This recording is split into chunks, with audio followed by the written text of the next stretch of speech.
Welcome to the C-Suite series presented by Channel Check and Noble Capital Markets.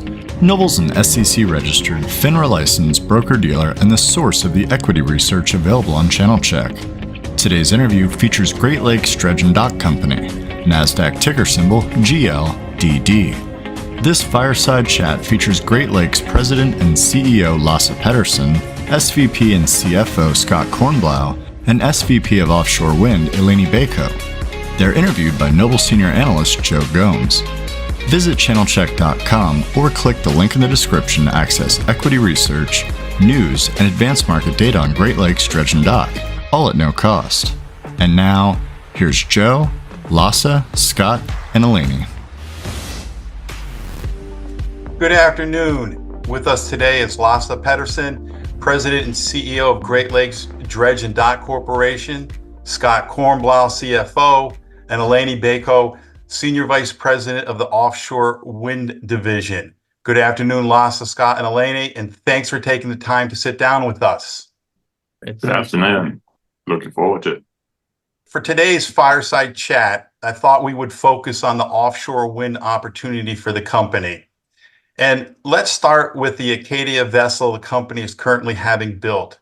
Can you describe what type of vessel it is? How much is the total cost? How much is left to be invested? And when do you expect to take delivery of the vessel? Yeah, I would like to answer that, but I think the best qualified person is Eleni, who lives with the vessel and our clients and are developing this market for us. So Eleni, could you please take this? Gladly. So you can see the vessel in the background behind me. It will work within the offshore wind farm sites to install rock. It's a rock installation, subsea rock installation vessel. And the rock is used for stabilizing and protecting all of the structures and cables that are laid on the seabed at the offshore wind farm sites. So this vessel that you see behind me will be installing rock through the fall pipe on the side of the vessel. We'll be installing rock at the foundations of offshore wind turbines and also on top of all of the cables and any other structure that's on the seabed. It is a state-of-the-art vessel. It has the most advanced technology in low emissions. So the vessel has a hybrid propulsion system. It has a battery storage system on board. It is a 20,000 metric ton vessel, so it can carry rocks up to 20,000 metric tons, so high capacity. It is a large vessel, as you can see behind me. It's about 140 meters long and about 35 meters wide. It also can be positioned with the highest level of technology, very close to the structures, as you can see, very, very close to the foundations of the offshore wind turbines. So we can do the installation with a lot of accuracy and precision. It has dynamic positioning systems to keep us in station while we're doing that and keep us from damaging the actual structures. It is, we'll talk about it, but it is the first one of this kind, built in the United States with equipment and technology that we're building some of it in Europe and bringing to the US. So this is new technology that's coming to our waters here, and it is a new kind of vessel for US waters, the first Jones Act vessel of its kind. So I can talk at length about this vessel, but I think these are the key features of it, and we'll stop here for a moment. Great. Maybe you could just touch, Scott, on what the total cost of the vessel is and how much is left to be invested, and when do you expect to take delivery of the vessel? Yeah, Joe. So all in, the Acadia will cost between $245 and $250 million. we have roughly $110 million left to spend between this year and next year, and we will take delivery of the vessel in the third quarter of next year prior to our first contract on Empire Wind with Equinor. So, Eleni, you talked about a lot of the advantages already of this vessel versus other vessels in the domestic market. Maybe you could talk a little bit about the type of competition, if there are any really, in the domestic market for the vessel when it comes when you guys take delivery of it. No, there's no competing vessel of this kind in the United States. There's no rock installation vessel, state-of-the-art rock installation vessel in the US. So we are competing with the international competitors. There is 4 competitors. 2 of them are Dutch and 2 of them are Belgian, who own about a dozen vessels total internationally. And then there is some smaller rock dumping barges that are not direct competition for a vessel of this size. So competition in the US waters are the foreigners, the international vessels that come to our waters for installation. Or, if we go internationally or we go to Europe, we're competing directly in international waters with these dozen vessels, and pretty much four major competitors that we have. Those were actually prior pure dredging companies, as GLDD has been, and now they're specializing both dredging and offshore wind. They're pretty much have a big offshore wind division as we're developing here at GLDD. Now, you mentioned it's a Jones Act vessel. What does that mean, and how does that give you a competitive advantage in the domestic market? Yes. Yeah, Jones Act vessel means that it is US built. So we are building the vessel at the Philly shipyard. It is US crewed, so the crewmen on board has to be US citizens, and the vessel has to be US owned. So the ownership of the vessel has to be by US capital, and the company managing the vessel has to also be US citizens. So that means that we have an advantage in the United States where we can go to the shores in the US and collect the rock to be installed offshore, whilst the international competition will have to go to Canada outside the US with a much longer sailing route to do the same work. In addition to that, if I may add, we have the advantage of local content. So because of the Jones Act, this will be the only vessel who can go into US quarries, US points, and pick up the supply of rock required for the offshore wind farms and deposit it at the farm.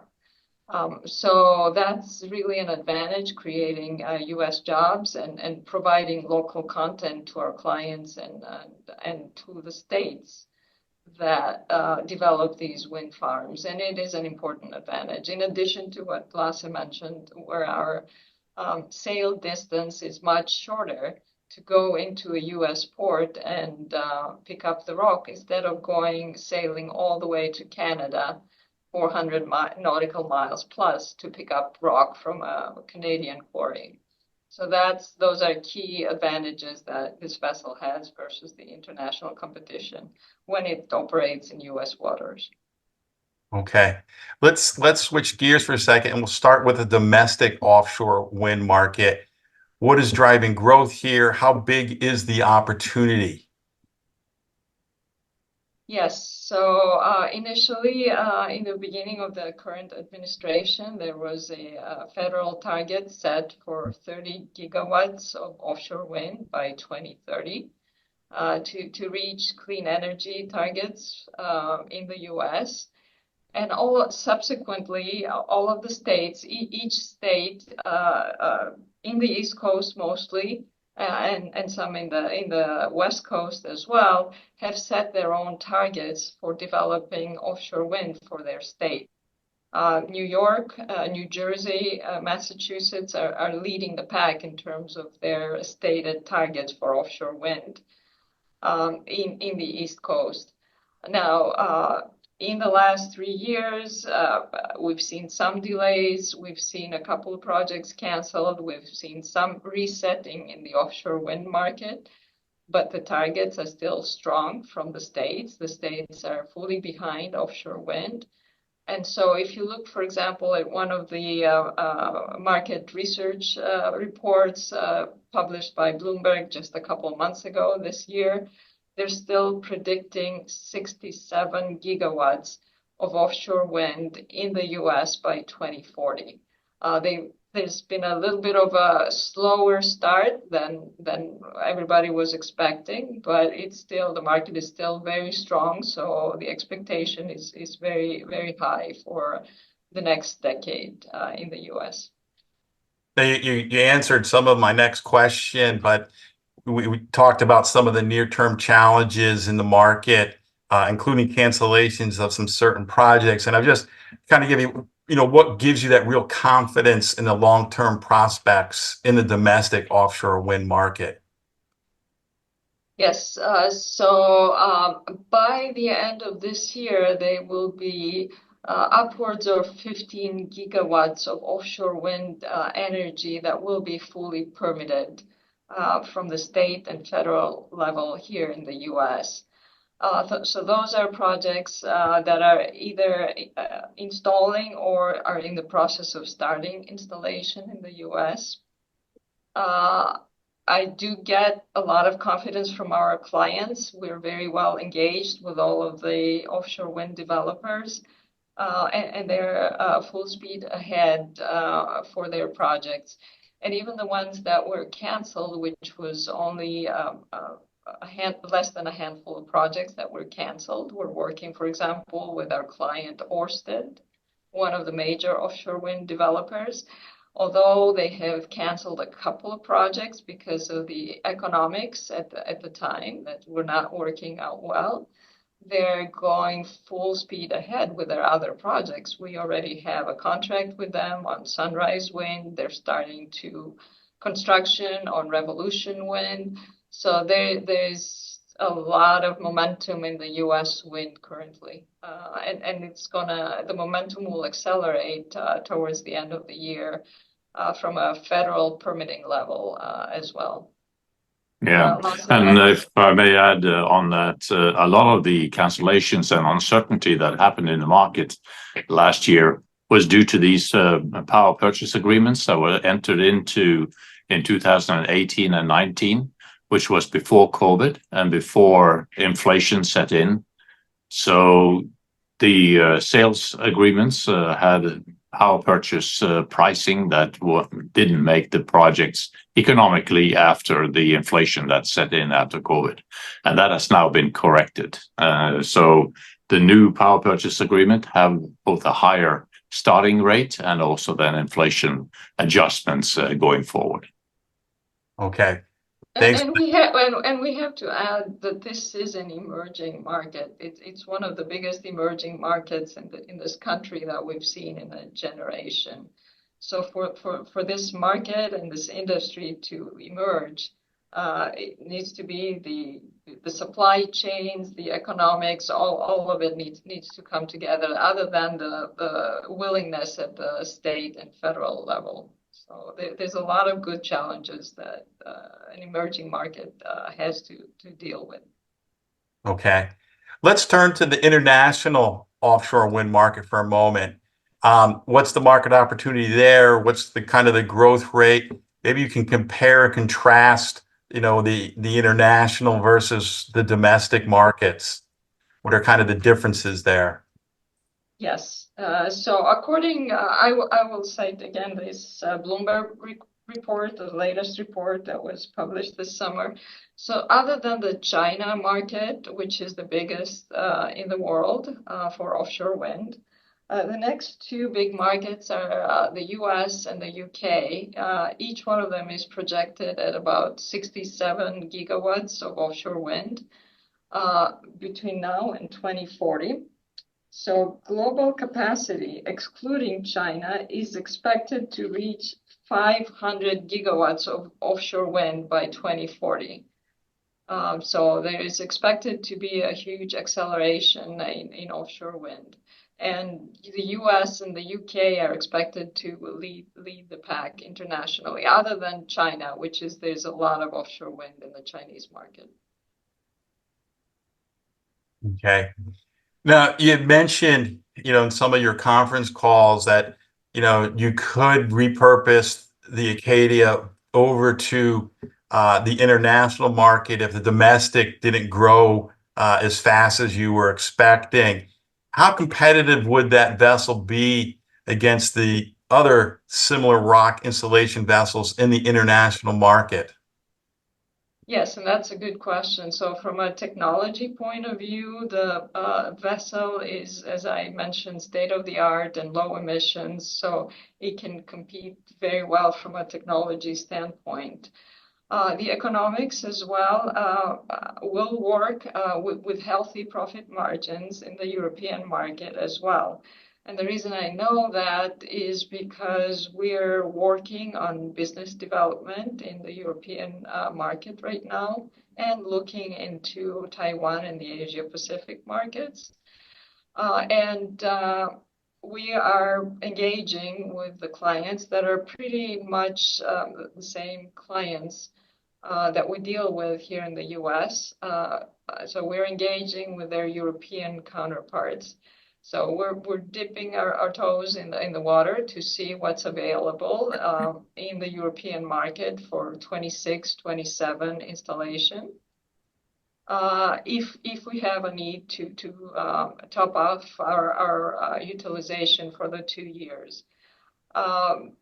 As we mentioned before, so when we go to Europe with this particular vessel, we lose the local content advantage. So we would probably have to supply rock in the European market, for example, Norwegian quarries or quarries in the US. So that would be the way we would supply the rock in that market. It would be a little different. And then our sail distance, we would have to sail from the US to Europe to execute these projects. So we need to plan and manage for potential larger periods of utilization on one side or the other, depending on how the markets shape up. But right now, we feel pretty confident that we can be competitive in the European market as well. And I invite Scott or Lasse to make any other comments. Yeah, I would just add, as Eleni said, we have boots on the ground there. We're having a lot of conversation, and the feedback that we're getting from the wind developers is that our pricing is competitive. Great. Now, in addition to the offshore wind market, you have recently mentioned other possible end markets for the vessel. Can you talk about them and what the opportunity is? Yes. So as we started expanding our business development efforts into Europe and even beyond, we started getting requests to tender projects pertaining to covering cables, power and telecommunications cables with rock. So that's another market that's starting to shape up for us. There is, especially in Europe, with the electrification of Europe, and a lot of cables power cables being laid down in the subsea on the seabed between Africa and Europe or around Europe. So there's a large market for installing rock to protect those cables. So we're starting to respond to requests for tenders to cover cables, in addition to the offshore wind cables that we're already in our radar screen. Now, even beyond that, there is the market of covering pipelines, like LNG pipelines, for example, with rock to stabilize and protect those pipelines. And we are starting to see a couple of requests for tender from one from Europe. For example, there is a carbon capture pipeline that requires protection by rock. And we've seen another one internationally that requires a lot of rock for LNG pipelines. So as we expand our business development efforts, we're looking at these market segments, and they look very substantial to us. But they do require additional business development efforts from our side, which we're starting to expand in those areas. Lasse, you want to add? No, it's been a very positive development, I would say, that we looked at the offshore wind market in the United States. We started this effort some 4 years ago. And yes, there has been some bumps in the road. And as we are looking at the international market, but also the market here in the US, there are other applications for the vessel, which combined with the offshore wind foundation scour protection gives good utilization opportunities for the vessel going forward. So that has been a good development for us. And I think also with regards to the international competitiveness of a vessel, this is a specialized vessel, so it's not as building a bulker. The capex for building the vessel in the US is not all that different from what it would take if you built it elsewhere. So we are competitive in the international market, both for offshore wind and also for the cable protection and the pipeline protection. Now, how does the Acadia's bookings look today? So the vessel is expected to come out of the build next year in 2025. We're hoping by the summer or early second half of 2025. And we already have, we started with 3 solid contracts for utilization of the vessel. One was the Equinor projects, Empire Wind 1 and Empire Wind 2. And we also have the Sunrise project for 2026 with Ørsted. Now, one of the projects, Empire Wind 2, got delayed, so we collected termination fees on that. So for 2025, vessel comes out of the build. We have completed our utilization pipeline for 2025. For 2026, we have part utilization for 2026 with the existing contracts. And I also expect that there will be some optional scopes of work attached to the existing contracts, the Equinor contract and the Ørsted contract, that we'll be able to capture. So our utilization will expand even further in 26 based on existing contracts. And then for 2027 and 2028, we're in the process of signing either reservation agreements or preferred supplier agreements for that period of time. So these are pre-contract agreements that allow us to go into exclusive negotiations with the developers for reaching a contract agreement in the next few months. And then for 2028 and beyond, the market looks very, very booming in the US. And we are in engagement with the clients, early engagement with the clients until they can get their permits in line, and they're in a position to award contracts probably starting next year. So that's the overall picture of our pipeline of projects right now. Thank you for that. Now, I know I'm jumping the gun big time here, but it sounds like a lot of opportunity out there, not a whole lot of vessels. Do you have an opportunity, or have you looked at an opportunity of potentially building a second rock installation vessel, or are we way too early for that at this point? Yeah, we are a little early on that, but the way the market looks, The opportunity here is starting in 28. There is an undercapacity of rock installation vessels in the United States and internationally. So we will have to look hard at the market and see how we can put together with partners to invest into this booming offshore market in the longer term. Okay, thank you for that. Now I'm going to switch gears here for a second, because we would be remiss to not at least touch on the dredging market, given the record backlog for Great Lakes and the record budgets for the Army Corps of Engineers. Can you give investors a quick overview of the dredging market and the opportunities that are existing today? So, the 2023 bid market we saw was extremely strong. Without the LNG work, it was over $2.2 billion, and we ended the year with $1 billion of backlog. The 2024 bid market is shaping up to be even stronger. To date, we are at the $2.2 billion already, and there's still a great number of projects coming out over the next few months. We've just put out a press release recently announcing over $250 million of new awards, in addition to over $300 million of low bid pending. Since that press release was put out a couple of days ago, we were low bidder on an additional 2 projects of over $100 million. So we believe this bid market will end up well over $2.5 billion when it's all said and done at the end of the year. More importantly, or as important, Joe, is the makeup of the work coming out. It is the high margin capital projects. Those are the deepening and widening of ports, and the coastal protection, which is the restoration of beaches that were damaged during the storms over the last year.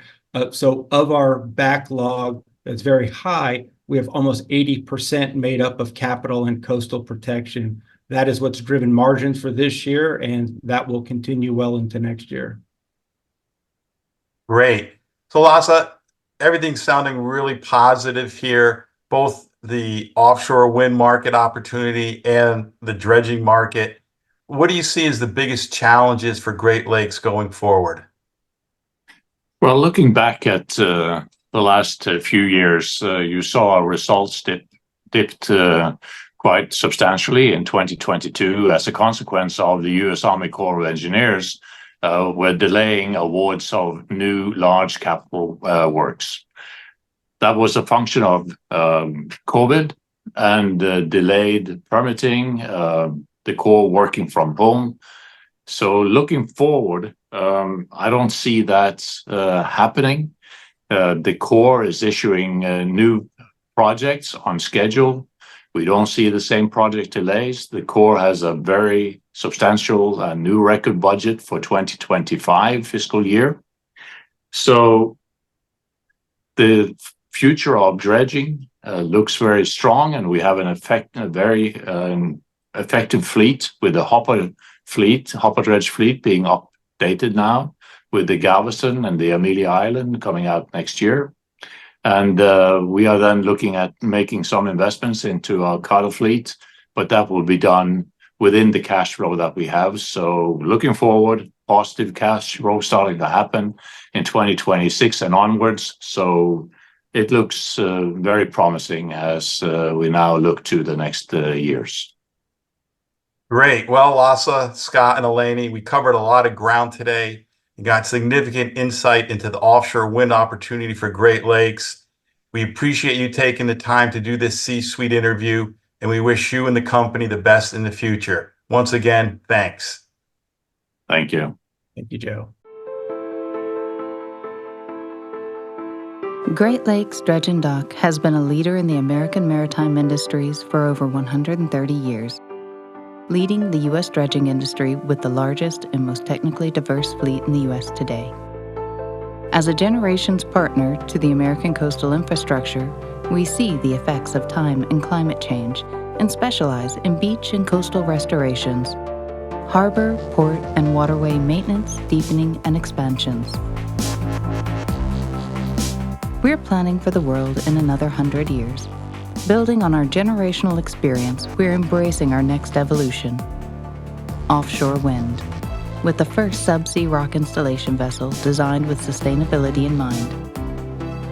We're bringing our reliable, safe work experience to U.S. offshore wind. The Acadia, the very first made in America and U.S. Union crewed subsea rock installation vessel, will generate economic value by way of job creation and through partnerships with the shipyards, ports, and quarries that we call home. We're working together as renewable energies develop in the U.S. Being made in America and Jones Act compliant means Great Lakes will be capable of using all American resources for the protection of U.S. offshore developments.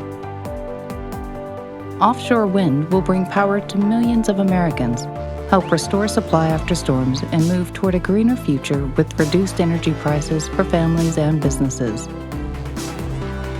Subsea rock placement provides the long-term protection of the critical infrastructure necessary to transport power harnessed from the wind and delivered to you. The state-of-the-art engines are green certified to EPA Tier 4, utilizing the most advanced technology available, placing it in the emissions reduction class of vessel. Capable of operating on biodiesel or high-efficiency diesel, the active emissions control technology is developed to reduce both carbon dioxide and nitrous oxide emissions, setting new standards for efficiency and innovation. An onboard battery energy storage system allows the vessel to operate as a hybrid power vessel, capable of using battery power with the ability to connect to shore-based supply while in port.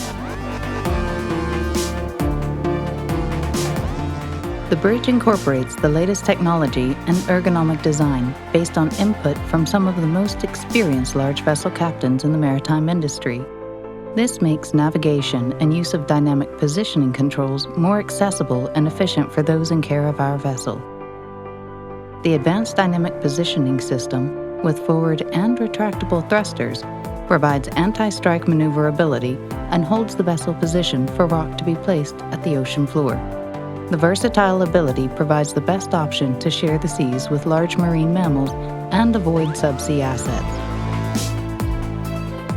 Able to carry 20,000 metric tons of rock between the two holds with a rock conveyor system, dust dampening protects our crews, allowing to move material from the vessel holds to the trimming pipe and finally to the ocean floor.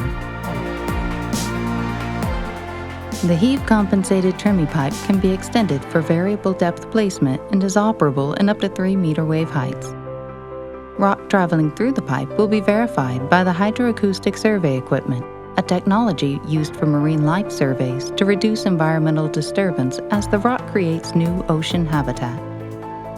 A remotely operated vehicle with launch and recovery system mean that we have the technology available to perform detailed seabed assessment, following cable runs and installations, bringing value to our partners from the point of placement to the point of connection and back again. We're committed to doing our part to achieve the goal of 30 gigawatts of offshore wind power by 2030 and continuing our work in marine mammal protection through the coming expansion of offshore development. Introducing the Acadia, the Great Lakes mothership of our green new ventures. We are working together today to build a better tomorrow.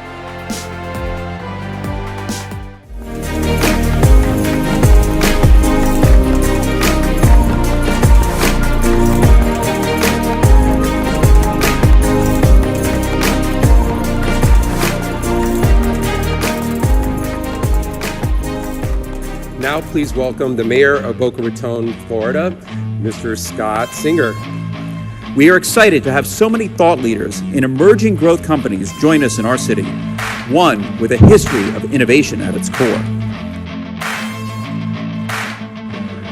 And here we are on the campus of the Florida Atlantic Owls.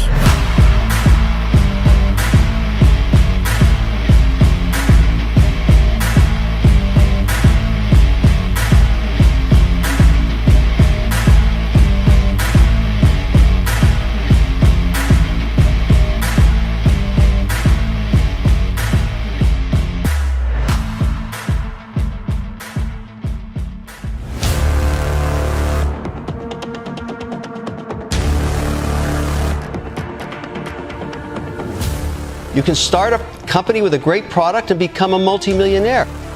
Well, first of all, I'm thinking of the business. What is it, right? Is it scalable? How will I make a profit? The world does not be a path to your door. There really is no such thing as a better mousetrap